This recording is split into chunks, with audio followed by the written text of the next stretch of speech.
Сайдулаев Малик. Мы всем показали настоящее лицо чеченцев. И тот человек, который сейчас скажет, что чеченцы это бандиты, наверное, не разделался со своим уголовным прошлым. Я вас еще раз благодарю. Ибо пока у нас есть вот такие танцы прекрасные, все будет прекрасно.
Одно, последнее оно, среди стволов могучей рощи, которое мертво давно, но это дерево полно завидной цветущей мощи.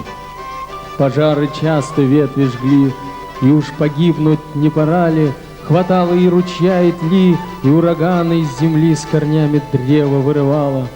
Оно не высохло в степи, на прежней почве все же проще. Из долготысячной глуби росли в условиях борьбы чеченцы, часть хуритской рощи.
В горах джигиты ссорились бывало, но женщина спешила днем, и вдруг платок мужчинам под ноги бросала, и падало оружие из рук.